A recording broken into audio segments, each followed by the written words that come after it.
Halo pemirsa, apa kabar? Senang sekali saya Rada Madias dapat kembali menemani Anda dalam sebuah program talkshow yang syarat informasi inspiratif untuk Anda dan juga keluarga. Inilah Bincang Sehati.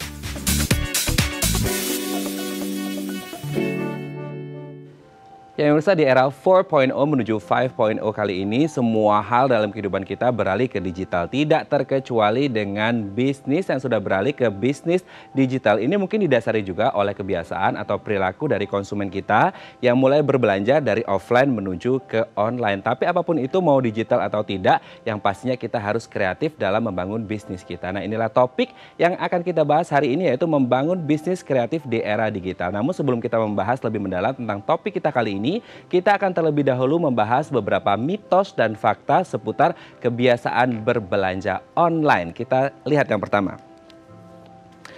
Peran internet mendukung compulsive shopping. Nah, ini yang apalagi di masa pandemi ya, ketika kita ada di rumah, nyaman dengan apa yang ada di rumah, kemudian internetnya juga koneksinya lancar, akhirnya karena mungkin ada istilah gabut gitu ya, akhirnya kita mulai nih coba-coba nyari-nyari barang deh. Awalnya mungkin mau nyari satu, tapi kemudian karena dilihatnya banyak sekali barang-barang yang menarik, akhirnya pengin yang kedua, pengin yang ketiga, pengin yang keempat, akhirnya lama-lama nggak kerasa pengeluarannya udah banyak banget. Makanya compulsive shopping ini juga harus diwaspadai ya. Nah, apakah ini memang benar mitos atau fakta karena di rumah kita nyaman akhirnya belanjanya jadi kebanyakan? Nanti akan kita bahas ya. Oke, kita lanjut ke mitos fakta yang kedua.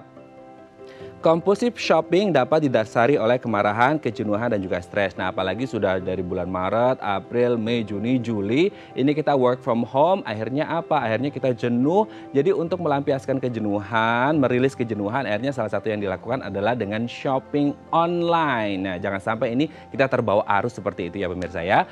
Oke, kita lanjut ke mitos fakta yang ketiga. Pengalaman buruk tidak menyebabkan orang kapok untuk terus belanja online. Nah, coba tunjuk tangan siapa yang pernah merasa kecewa ketika belanja online. Sering kita melihat di media sosial ketika orang belanja katakanlah seperti baju. Nah, terutama untuk perempuan nih. Yang di online tuh bagus, tiba-tiba ketika datang di rumah, aduh itu bentuknya enggak banget. Nah, itu salah satu hal yang mungkin terjadi kepada hampir dari kita semuanya ya. Saya juga pernah mengalami. Tapi ternyata tidak kapok nih orang-orang. Apakah kemudian akan shopping online lagi atau tidak? Nanti akan kita bahas ya. Oke, lanjut di mitos fakta selanjutnya yang keempat. Promosi dan diskon efektif menarik minat belanja. Nah, ini juga sebenarnya saya juga tertarik untuk kemudian belanja online dengan diskon-diskon dan promo yang ada. Entah itu cashback atau ada kupon dan lain sebagainya yang akhirnya membuat kita jadi terlena. Sehingga akhirnya pengeluarannya jauh lebih banyak dari yang kita rencanakan ya. Oke, kita lanjut mitos fakta yang kelima. Kebiasaan berbelanja dipengaruhi dari sisi gender dan usia. Rata-rata katanya yang suka belanja adalah emak-emak, ibu-ibu atau anak muda perempuan. Tapi apakah selalu seperti itu dari kalangan perempuan atau laki-laki juga suka berbelanja? Nanti akan kita bahas dengan pakarnya ya. Di segmen selanjutnya tetap bersama kami di Bincang Sehati.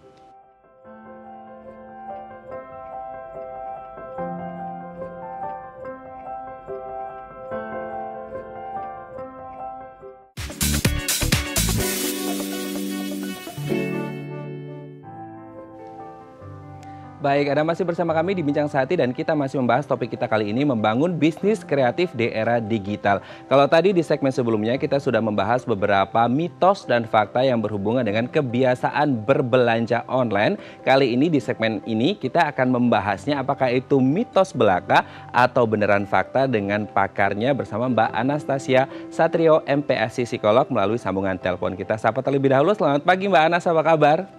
Selamat pagi Mas. Oke, Mbak Anas, ini kan kalau kita lihat masa pandemi dari Maret, April, Mei, Juni, ini masuk bulan kelima. Banyak orang yang kemudian stay at home, di mana mungkin mereka mulai agak bingung nih untuk melepaskan kejenuhan. Mau ke tempat wisata masih belum boleh dan takut, akhirnya banyak dari mereka yang akhirnya berbelanja online untuk melepaskan kejenuhannya. Kebetulan juga banyak diskon gitu. Nah, hari ini kita akan membahas beberapa kebiasaan berbelanja online. Apakah beneran itu adalah fakta atau mitos belaka ya Mbak ya? Kita ke yang pertama Mbak Anas. Apakah benar peran internet mendukung compulsive shopping? Nah, biasanya kalau di rumah internet udah ada karena nggak bisa keluar rumah, akhirnya mereka pada asyik belanja ini Mbak. Iya betul, kalau dimaksud adalah compulsive shopping, jadi kita bisa belanja karena sebenarnya nggak terlalu butuh, tapi tadi ya karena kita bosan, jenuh, itu sangat mudah dengan kemudahan internet ya, tinggal klik gitu ya. Jadi betul itu. Oke, apakah ini didasari karena orang sudah tidak tahu lagi di rumah harus ngapain, internet ada, akhirnya karena mungkin internet sudah untuk kerja, tapi akhirnya kemudian jatuh pilihan pada online shopping? Kalau dari perspektif psikologinya, kita itu kan bosan ya di rumah, terus mungkin stres juga dengan perubahan yang tidak menentu ini. Jadi kita pengen dapat reward yang cepat untuk emosi kita, dan belanja itu kan menyenangkan karena kita membeli sesuatu walaupun sedih juga sebenarnya uang kita berkurang. Tapi kan untuk beberapa detik atau beberapa saat, senang nih dapat barang yang lucu atau yang bagus yang kita suka. Jadi memang karena ada emosi yang perlu disalurkan atau ada stres yang cukup intens, sehingga salah satu cara kita untuk menyalurkan rasa stres ini dengan cepat itu dengan berbelanja. Oke, ada emosi atau stres yang perlu dirilis gitu kan Iya. ketika kita berbelanja. Nah, ini ada kaitannya dengan mitos fakta yang kedua ini Mbak Anas. Kita lihat. Apakah benar compulsive shopping dapat didasari oleh kemarahan, kejenuhan dan juga stres? Berarti ini ada kaitannya dengan yang tadi ya? Iya, betul. Jadi kalau kita belum punya terlalu banyak jurus-jurus, saya bilang untuk mengelola emosi dan stres, kita biasanya cenderung cari yang cepat. Nah, salah satunya adalah berbelanja. Jadi bisa jadi cara-cara kita mengelola stres belum terlalu banyak. Jadi berarti kalau kita sering atau cukup sering compulsive buying, menjadi alarm buat kita, kayaknya kita perlu meningkatkan atau menambah cara-cara lain deh untuk mengelola emosi dan stres kita. Oke, tapi sebenarnya ini menjadi pelampiasan emosi yang baik atau tidak sebenarnya? Kalau nanya sama psikolog biasanya jawabannya tergantung. Jadi tergantung tadi maksudnya dalam seminggu atau satu hari berapa sih proporsi waktunya.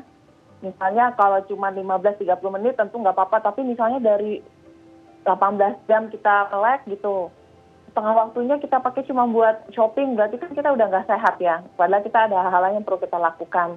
Sama aja kayak kita emotional eating juga gitu, makan boleh nggak boleh, tapi kalau tiap kali stres atau emosi selalu kompensasinya hanya makan, bukan dengan cara lain, misalnya belajar relaksasi napas, belajar mengenali emosi, bikin jurnal emosi, berolahraga. Nah, jadinya tidak sehat. Jadi termasuk compulsive buying ini. Kalau ini hanya satu-satunya cara dan mengambil seluruh banyak waktu kita, berarti udah nggak sehat. Tapi kalau sesekali dan itu kita dilakukan dengan sadar, tidak ada perasaan menyesal setelahnya, emang budget kita cukup, ya nggak apa-apa.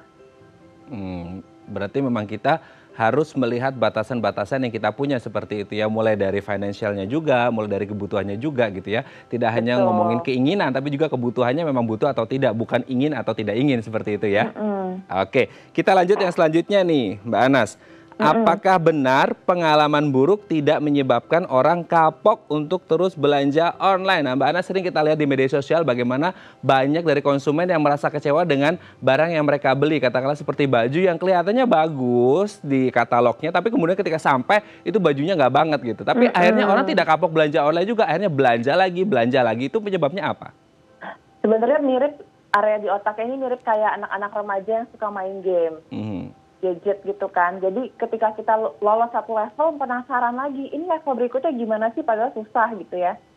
Jadi sama ketika kita kurang sadar sama proses yang kita alami pada saat berbelanja online, kita jadi penasaran, yang kemarin jelek, masa sih yang ini jelek juga gitu. Lalu marketplace kan masih banyak ya untuk belanja online. Jadi kita kayak, oh ya udah satu jelek, kita coba lagi yang lain. Jadi rasa penasaran ini sih yang perlu kita latih juga. Oke ya, berarti seperti itu. Tetap tidak kapok tapi akan belanja online lagi ya. Oke, kita lanjut ke mitos fakta yang keempat Mbak Anas. Nah ini yang susah untuk dilewati adalah apakah benar promosi dan diskon itu efektif menarik minat belanja. Apalagi kalau ibu-ibu udah lihat diskon, cashback, buy one get one, kupon, wah itu udah langsung oke, I'll take it gitu. Iya, jadi dengan adanya diskon-diskon yang sekarang, kemarin kan ada yang 77 ya. Ya.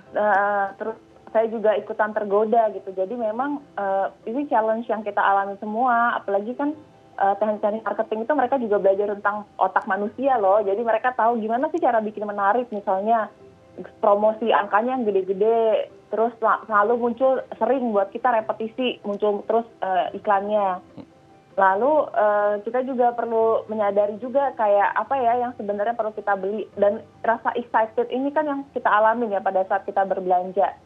Apalagi kita lagi nggak gitu banyak hal-hal menarik yang bisa kita lakukan di masa sekarang. Jadi diskon-diskon ini memang membuat kita lebih tertarik. Tapi kan tugas manusia tiap orang dengan melatih otaknya semakin dewasa, bukan hanya umur di KTP-nya, adalah berlatih mengelola impuls-impuls seperti ini gitu. Oke, ini menarik, tapi perlu nggak ya buat saya?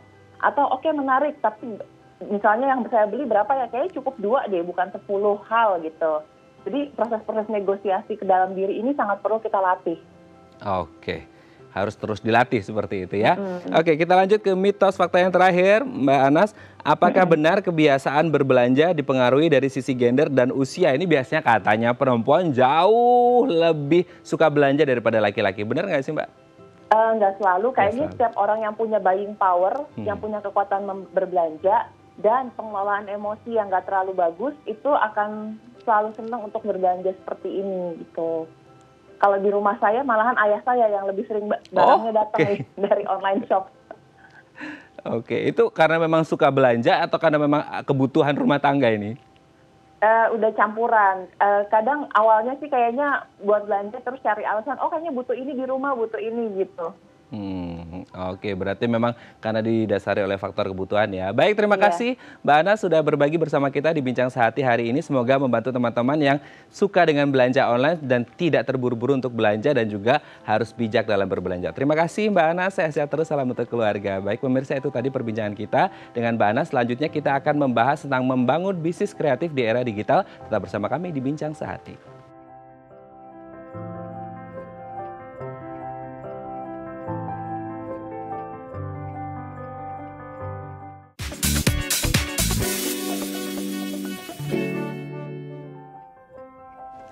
Baik, Anda masih bersama kami di Bincang Sehati dan kita masih membahas topik kita hari ini, yaitu membangun bisnis kreatif di era digital. Bagi Anda yang memiliki pertanyaan, Anda bisa menghubungi kami di nomor 0212903244 atau DM Instagram kami di @bincang-sehati.tv. Anda juga bisa menyaksikan program ini secara live di Instagram kami di @bincang-sehati.tv. Dan telah hadir bersama kami di studio Bincang Sehati, Peter Shearer, CEO dan founder dari Wahyu yang sudah tidak asing lagi ya. Oke, kita langsung sapa. Selamat pagi Mas Peter, apa kabar? Selamat pagi Mas Raden, kabar baik.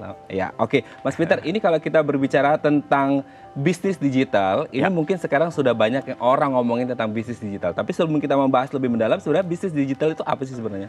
Bisnis digital itu nggak harus selalu berhubungan dengan software. Jadi orang berpikir kalau bisnis digital, wah ini berarti dia seorang yang membuat aplikasi gitu. Tapi sebenarnya enggak.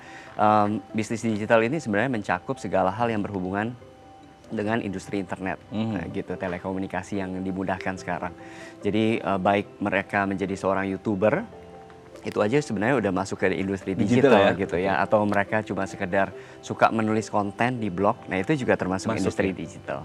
Tapi kalau Mas Peter sendiri sudah menggeluti bisnis digital ini sejak kapan dan apa motivasi terbesarnya? Saya kebetulan udah dari tahun 2009. 2009 berarti sudah 11 tahunan ya? Sudah 11 tahun yang lalu, dan ketika itu saya mulai ke dalam teknologi yang namanya augmented reality, kalau pernah dengar. Nah, pada saat itu belum banyak orang yang tahu soal teknologi augmented reality. Nah, kami termasuk yang pertama mengimplementasikan teknologi ini. Nah, kalau mungkin teman-teman yang nggak tahu teknologi augmented reality apa, mungkin sering main Instagram Live, Instagram Story gitu ya. Kemudian ada fitur filter. Nah, itu sebenarnya teknologi augmented reality. Di mana kita bisa menggabungkan dunia animasi seakan-akan seperti di dalam dunia real kita. Kalau gitu. Sebelumnya mungkin virtual, sekarang sudah ke augmented gitu ya? Augmented reality, betul. Jadi kita bisa aja berbincang dengan sosok animasi sekarang gitu. Nah, itulah augmented reality. Nah, dari sana 10 tahun saya kembangkan. Dan ya bersyukur dari Indonesia kita bisa ekspor teknologi augmented reality kita ke Amerika, Spanyol dan sebagainya. Sampai akhirnya saya melihat bahwa di Indonesia ini market digital ini masih sangat besar. Masih sangat besar. Potensinya gitu ya. Dan saya pikir wah inilah saatnya mau coba mengembangkan teknologi digital ini nggak cuma sekedar di kota-kota besar, tapi juga harus menyeluruh kayak satu Indonesia. Gitu. Oke. Tapi kalau melihat potensi yang luar biasa besar di Indonesia untuk kemudian juga mencakupnya global seperti itu, perkembangan di Indonesia sudah signifikan belum? Perkembangan di Indonesia sebenarnya menarik ya. Kalau misalnya kita lihat di total penduduk Indonesia ada 270 juta lebih orang. Dari data terakhir yang saya terima di tahun 2020, itu udah hampir 60% lebih, 65% itu udah pengguna internet. Pengguna internet. Hampir 170 juta jiwa gitu ya. Nah, kenaikannya juga lumayan signifikan dibanding tahun lalu, itu sekitar 25 juta pengguna. Artinya tiap tahun pasti naik. Bukan hanya pengguna internet aja, tapi sebenarnya pengguna sosial media juga naik nih gitu. Kalau nggak salah sudah sekitar 50% lebih, berarti hampir setengah dari penduduk Indonesia udah getol main sosial media sebenarnya. Udah melek sosial media. Apalagi sekarang yang lagi naik apa TikTok gitu ya. Semua orang main TikTok. Semua orang main TikTok. Jadi kenaikannya juga lumayan signifikan dari tahun yang lalu sekitar hampir 10% gitu ya. Dan kita lihat bahwa dan dipercaya tiap tahun pasti akan naik. Kenapa? Kemudahan orang membeli smartphone misalkan gitu ya. Kemudian paket kuota juga mungkin makin murah. Jadi akses ke digital jadi lebih mudah dibanding dulu. Kalau dulu mungkin kita kalau punya smartphone atau handphone itu sebuah hal yang sangat premium gitu ya. Sekarang mewah bisa gitu ya. mewah gitu ya. Nah, sekarang bisa diakses dengan mudah. Kemudian juga internet dulu mungkin harus loading yang lama gitu ya. Nah, sekarang semua orang push gitu ya. Bahkan sekarang kita udah 4.5 G dan sebagainya, dan kita mau push terus lebih cepat. Nah, akses itu yang kita percaya bahwa banyak yang tadinya belum mengenal digital, dan ketika mereka kenal digital, mereka jadi bisa pengguna digital gitu. Jadi makanya di Indonesia ini marketnya sangat luas. Itulah sebabnya banyak orang startup dan investor-investor yang ingin datang ke Indonesia karena lihat potensinya sangat besar di Indonesia. Tapi kalau melihat potensi yang sangat luar biasa besar, startup itu sendiri, terus kemudian apakah peluang usahanya juga bagus ini kalau dilihat? Apalagi Mas Peter kan sudah dari 2009 nih. Iya. Menarik karena sebenarnya startup itu dibangun karena ada kebutuhan atau ada masalah yang ingin dipecahkan gitu ya. Jadi ketika ada masalah, kemudian startup ini didirikan dengan basis teknologi agar masalah ini bisa diselesaikan. Nah, kita satu sisi bersyukur juga Indonesia masih banyak masalah nih gitu. Nah, jadi sebagai seorang entrepreneur atau pengusaha pasti mencari solusinya ya. Betul, masalah itu artinya peluang gitu. Jadi makanya kenapa di Indonesia ini dengan segudang masalahnya justru menjadi segudang opportunity gitu. Melihat kesempatan dalam kesempitan seperti itu ya. Betul. Tapi kalau berbicara tentang kesempitan atau ada banyak masalah yang terjadi, kalau kaitannya sekarang dengan pandemi, apakah itu terdampak juga ke bisnis digital?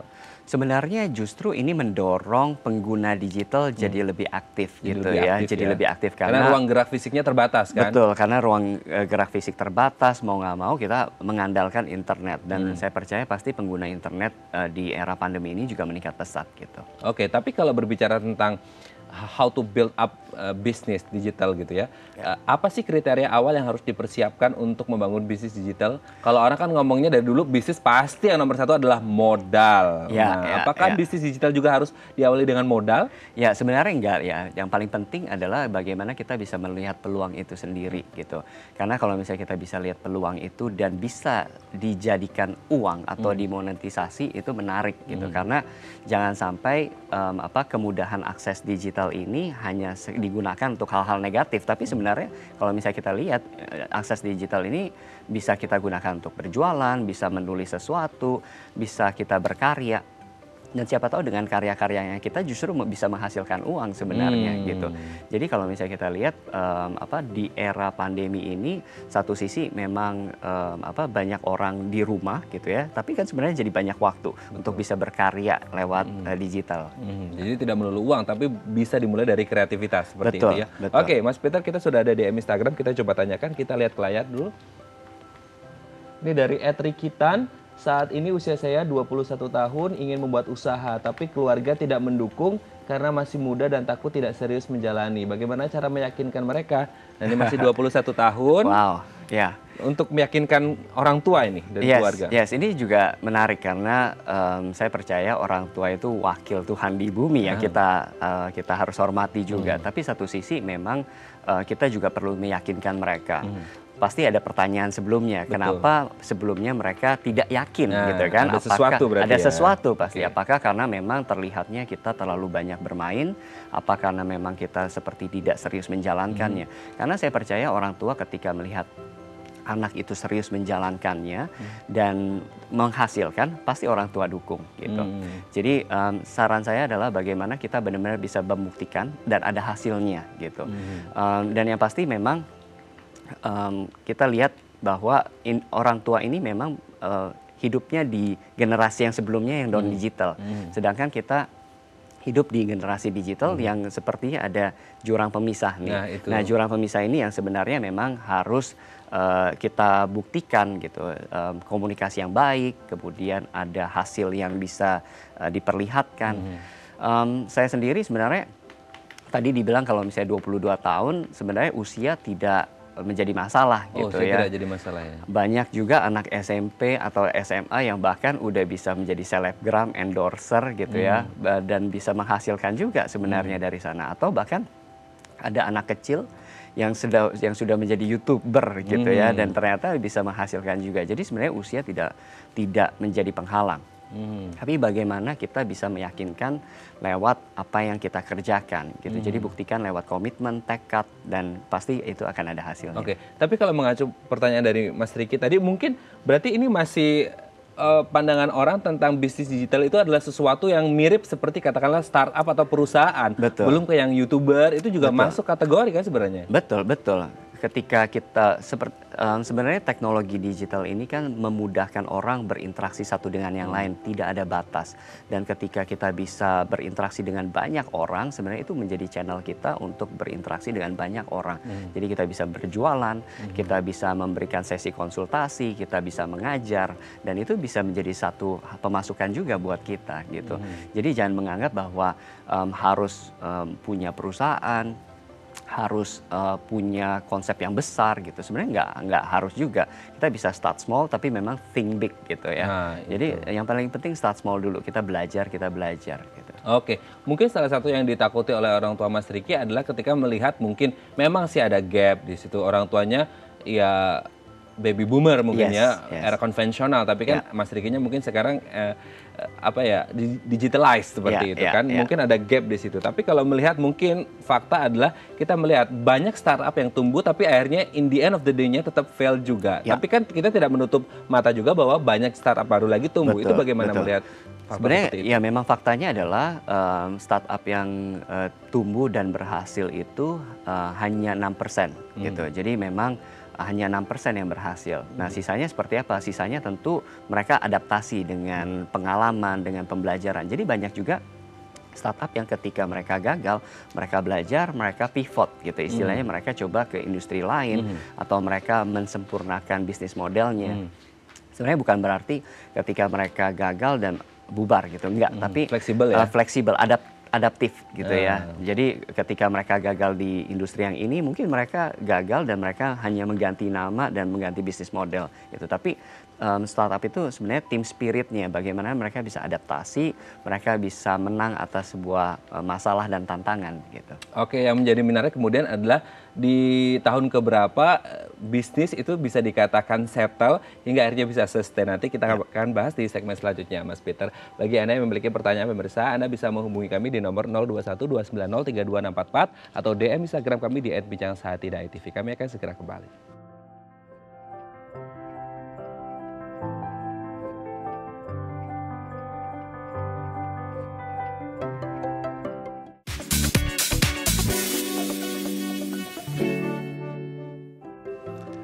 Baik, Anda masih bersama kami di Bincang Sehati dan kita masih membahas topik kita kali ini, membangun bisnis kreatif di era digital bersama dengan Peter Scherer, CEO dan founder dari Wahyu. Bagi Anda yang memiliki pertanyaan, Anda bisa menghubungi kami di nomor 0212903264 atau DM Instagram kami di @bincangsaati.tv. Kita kembali lagi ke Mas Peter. Mas Peter, ini menyambung apa yang tadi di segmen sebelumnya. Berbicara tentang startup, kita lihat banyak sekali yang tumbang gitu, harus fail. Nah, di tahun keberapa prosesnya, fasenya seperti apa hingga akhirnya bisa sustain dan settle? Tentunya setiap startup punya targetnya masing-masing, jadi berbeda gitu ya. Ada yang mungkin tidak mengejar keuntungan dulu di awal gitu karena ingin memperbesar marketnya mereka. Tapi ada juga mungkin yang dari awal dituntut udah harus profitable gitu. Jadi memang berbeda tiap startup goalnya seperti apa. Karena tergantung seberapa besar market yang ada gitu. Kalau mungkin marketnya besar dan masih ada peluang untuk diperbesar gitu ya. Makanya kenapa identik dengan istilah bakar duit. Padahal bukan bakar duit mungkin, tapi punya perhitungan bagaimana mereka bisa meraih market yang jauh lebih besar dengan biaya marketing yang besar tentunya. Gitu. Oke. Berarti memang tergantung goalnya seperti apa, apakah profit atau mungkin data juga bisa bermain di situ ya. Betul. Tapi kalau kita berbicara tentang sekarang bisnis digital, banyak yang habitnya mulai berubah nih konsumen kan. Sebelumnya mungkin offline, tapi karena tadi lagi ruang gerak fisik yang terbatas, akhirnya beralih ke online. Bagaimana Mas Peter melihat habit yang mulai berubah ini? Iya, jadi sebenarnya bisnis yang baik adalah bisnis yang memang mengenal perilaku konsumennya. Betul. Jadi bagaimana konsumen itu berubah, behaviornya kita harus ikutin. Kalau memang misalnya behavior konsumen kita udah lebih nyaman di rumah dan mereka tidak bisa keluar seperti sekarang, ya tentu kita harus go online gitu. Bagaimana kita menjemput bola, bagaimana kita bisa berinteraksi lebih dekat dengan konsumen kita. Jadi kita memang benar-benar harus mengerti consumer behavior itu paling penting gitu ya. Baik itu offline atau online. Bisa aja ternyata offline juga masih sesuatu hal yang menarik karena ada beberapa hal yang mungkin masih harus dilakukan offline. Jadi fokus pada konsumennya. Jadi bukan hanya mediumnya, tapi bagaimana konsumen itu perilakunya berubah seperti apa. Gitu. Oke, tapi kalau berbicara tentang ini, memang dua-duanya bagus. Tapi yang mana yang lebih prioritas sebenarnya? Marketingnya yang all out atau produknya yang berkualitas? Sebenarnya kalau misalnya dibilang ya harus dua-duanya gitu ya. Karena kalau misalnya marketingnya bagus, tapi ternyata begitu diterima produknya nggak menarik gitu ya, itu juga nggak akan bertahan lama. Karena perusahaan yang bagus adalah perusahaan yang sustain gitu ya. Memang kita punya pelanggan yang sustain, yang mereka nggak belanja cuma sekali, tapi bisa berkali-kali repeat order terus gitu. Jadi ketika kita punya produk yang bagus, tentu ketika digabungkan dengan marketing yang luar biasa, itu akan menjadi sebuah killer combination sebenarnya. Jadi bagaimana kita benar-benar harus memperhatikan kualitas produk kita, kemudian dikemas dengan marketing yang benar-benar bisa menarik hati mereka gitu. Oke, memang harus kombinasi yang dua-duanya ini nggak bisa terpisahkan ya. Betul. Itu. Tapi masih banyak orang, mau tidak mau kita harus tahu bahwasanya banyak orang yang masih belum percaya belanja online hingga saat ini. Apalagi di Indonesia yang masyarakatnya juga masih banyak yang belum melek online, itu gimana? Saya rasa ini akan adaptif ya, seiring dengan waktu kepercayaan itu akan terjadi gitu. Karena seperti yang kita tahu, dulu kalau misalnya kita hidup di 5 tahun atau lebih gitu ya, orang akan berpikir nggak mungkin kita bisa jualan baju online karena kebiasaan orang beli baju adalah harus mencoba, harus melihat di kaca, dan kalau misalnya harus pegang, kalau nggak cocok bisa tuker dan sebagainya. Nah ternyata buktinya sekarang udah berapa banyak orang yang udah bisa berbelanja baju online, fashion online. Kemudian yang kedua bahkan coba furniture sekarang. Furniture pun sekarang udah online gitu ya. Kalau dulu mungkin kita harus mencoba taruh di posisi aslinya, kemudian kita harus ukur tingginya. Nah sekarang juga udah bisa belanja online. Jadi dengan adanya kebiasaan adaptif dan mungkin juga ada rasa takut ketinggalan tren gitu ya, dan akhirnya orang otomatis jadi follow tren tersebut gitu. Oke. Mas, kita sudah ada penelpon, kita akan coba sapa terlebih dahulu. Halo, selamat pagi, dengan siapa, di mana? Selamat pagi, saya Putri dari Semarang. Putri di Semarang, silakan Mbak Putri. Oke, Mas Peter, saya mau tanya nih, sebelumnya saya punya usaha jual beli hijab, kurang lebih sudah berjalan 1 tahun. Jual beli apa Mbak Putri? Hijab. Hijab, oke. Hijab. Nah, sejauh ini sih pemasarannya memang melalui online dan bisa dikatakan berjalan dengan baik. Yang ingin saya tanyakan, apakah ada tips supaya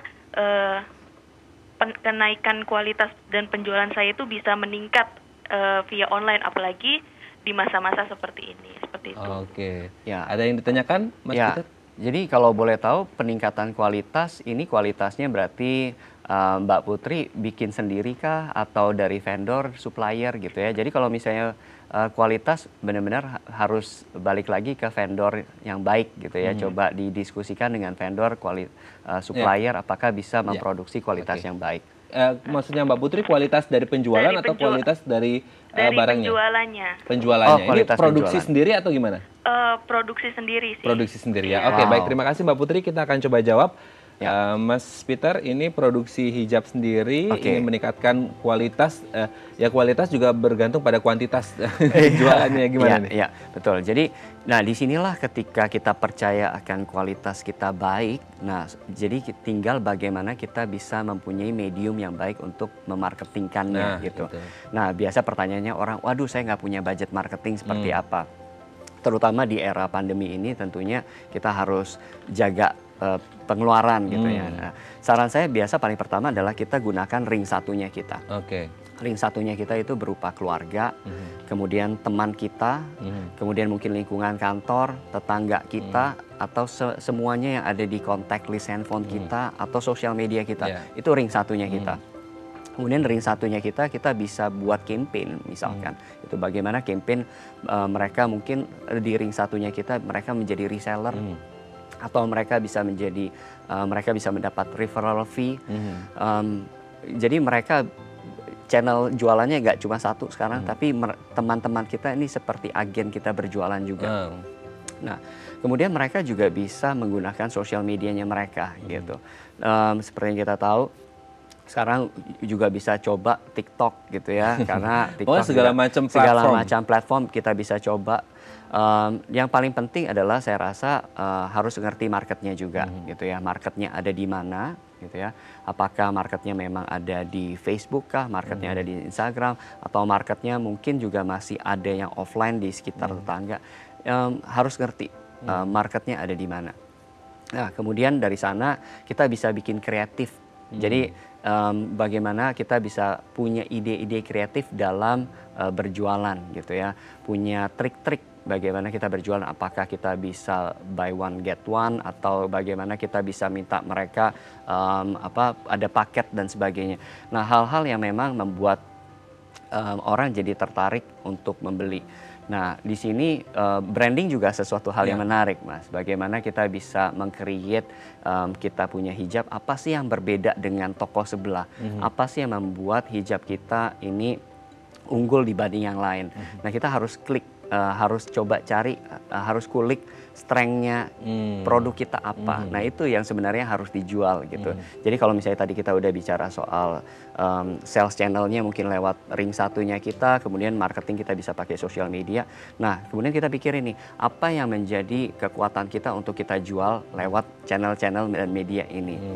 Karena jangan sampai barang yang kita jual nggak ada bedanya sama yang sebelah gitu. Dan ujung-ujungnya nanti orang akan berpikir bahwa wah ini cuma beda harga aja, dan akhirnya orang akan memilih yang lebih murah gitu. Orang akan memilih yang mungkin lebih murah dan nanti akan jadi perang harga dan tentu nanti jadi tidak menarik gitu. Bagaimana kita bisa menambahkan value di dalam produk yang dijual sebenarnya? Apakah ternyata kita bisa bikin campaign lewat hijab yang dibeli nanti akan ada sedekah buat orang gitu. Jadi kita bisa bikin campaign yang membuat orang membeli tapi ada bukan hanya sekedar memakai produknya tapi ada value yang diberikan gitu. Jadi mungkin Mbak Putri tadi ya dari Semarang coba menambahkan value gitu di dalam branding atau produk yang dijual. Oke, berarti harus ada selling point dan ada added value di situ ya. Tapi kalau berbicara tentang untuk kondisi seperti saat ini kan sudah di luar kendali dari semua orang seperti itu. Kalaupun akhirnya adalah banyak orang yang tadi kan Mas Peter bilang harus adaptif seperti itu. Orang memutuskan switch the business gitu, switch the idea. Itu oke nggak sebenarnya? Sebenarnya nggak masalah karena sebagai seorang pengusaha pasti apapun dilakukan agar revenue-nya tetap datang gitu ya, tetap ada pemasukan. Tapi yang harus diperhatikan adalah dua, short term goal-nya sama long term goal. Itu yang harus dilihat. Apakah apa yang kita lakukan ini untuk sesuatu jangka pendek saja atau jangka panjang saja, jangka panjang gitu ya. Nah, kalau misalnya jangka pendek, kita juga harus pikirin apakah di kapan kita udah harus balik lagi ke original bisnisnya kita gitu. Tapi kalau misalnya memang ternyata long term goal, kita harus juga mikir apakah ada tambahan biaya investasi yang perlu dilakukan agar switch ini bisa worth it gitu untuk dilakukan. Karena seperti yang kita tahu di era pandemi seperti ini kita harus conserve cash gitu ya, harus hati-hati dengan pengeluaran kita. Jadi yang harus dipikirkan short term goal-nya dan long term goal-nya. Apakah layak untuk kita investasi lebih jauh lagi.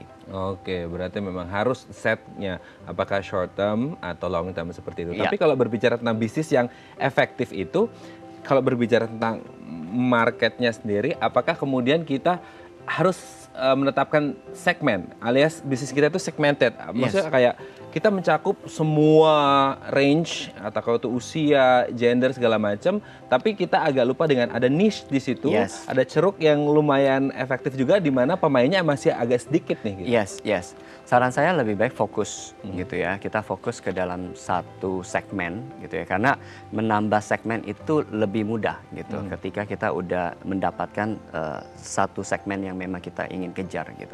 Jadi ya seperti yang kita tahu dulu mungkin sang unicorn itu hanya fokus di satu segmen market dan akhirnya sekarang menjadi super app gitu ya. Jadi lebih baik fokus di dalam satu segmen yang memang itu menjadi target market kita.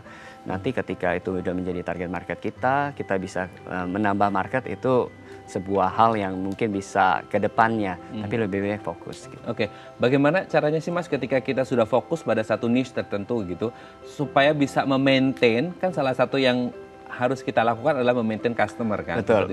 Yang efektif itu seperti apa sih?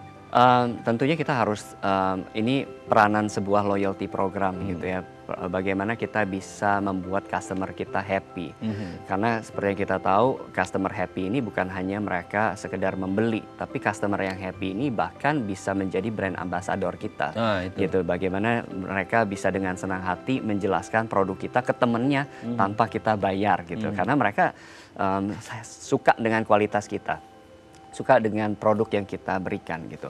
Jadi saran saya adalah fokus bagaimana customer excellence, membuat customer ini happy sampai mereka bukan hanya sekedar membeli, tapi mereka bisa menawarkan produknya ke teman-temannya gitu. Jadi coba dengerin.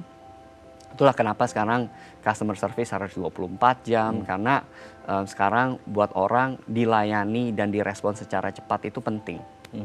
Jadi ketika kita punya keluhan dan kemudian dilayani dengan baik, responnya baik, cepat, itu seneng banget.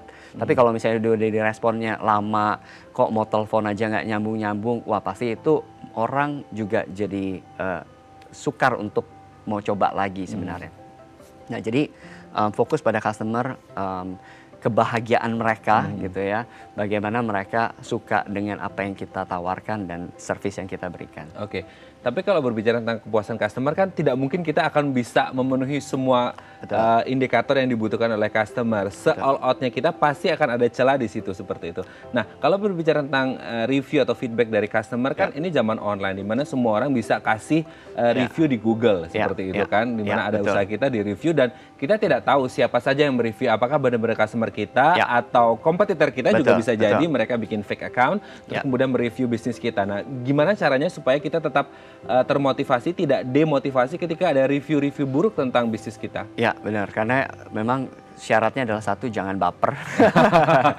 Gitu ya. Karena ketika kita baper dan kita berusaha untuk mempertahankan argumen kita, itu nanti sama aja akan deadlock gitu. Wajar ketika mereka memberikan komentar karena mereka mengeluarkan suatu harga gitu. Jadi mereka berharap dengan harga yang mereka keluarkan, uang yang mereka keluarkan, mereka bisa dapat servis yang baik. Nah, saran saya adalah bagaimana kita bisa memvalidasi di lapangan gitu. Apakah yang dikomplainkan itu sesuai dengan faktanya gitu. Makanya kenapa sekarang orang bakal banyak memberikan contoh foto, resi, bukti dan sebagainya yang membuktikan bahwa itu kesalahan dari pihak kita gitu. Dan makanya kalau ketika kita baper mulai saling salah-salahan dan akhirnya deadlock, dan akhirnya dengan era sosial media sekarang mudah sekali bisa viral gitu ya. Gitu. Tapi satu sisi juga bisa viral gara-gara deadlock itu akhirnya jadi terkenal. Betul. Tapi intinya nggak boleh arguing ya. Yes. Nggak boleh berdebat lah seperti itu. Oke Mas, nanti kita akan membahas di segmen selanjutnya tentang tips supaya tidak mudah tertipu ketika belanja online. Bagi Anda pemirsa yang memiliki pertanyaan, Anda bisa menghubungi kami di nomor 021 290 3264 atau DM Instagram kami di @pinjangsati.tv. Kami akan segera kembali.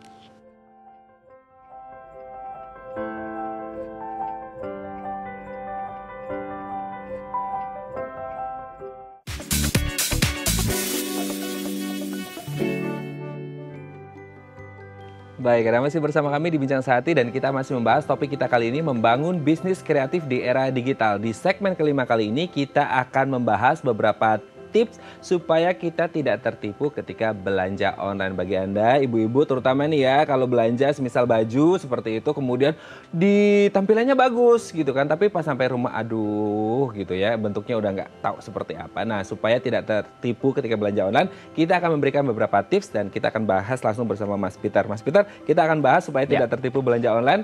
Kita lihat yang pertama. Pilih situs terpercaya. Nah ini sekarang tidak hanya situs, platform juga e-commerce tuh udah banyak banget nih Mas. Gitu maksudnya. Dan semuanya sudah rata-rata terkenal. Tapi bagaimana cara kita memilih pick up the best one untuk jadi tempat kita berbelanja? Ya, sebenarnya kalau misalnya kita bicara marketplace gitu ya, tentu kita harus melihat bagaimana penjualnya sebenarnya siapa. Jadi bukan hanya situsnya aja, tapi yang paling penting adalah bagaimana kita bisa melihat penjualnya seperti apa gitu. Yang kita bisa memvalidasi penjualnya apakah sudah diverifikasi oleh situs tersebut gitu. Jadi nggak cuma sekedar menyediakan platform dan siapapun bisa jualan di sana. Tapi lebih baik memilih situs yang penjualnya sudah diverifikasi oleh pemilik situs tersebut. Dan kemudian kalau bisa juga yang tidak membuat bahwa kita sebagai pembeli itu langsung transfer ke si penjual. Tapi bagaimana situs ini sebagai medium yang menampung uang tersebut gitu. Jadi pilih situs yang memang mereka mengutamakan transparansi gitu ya.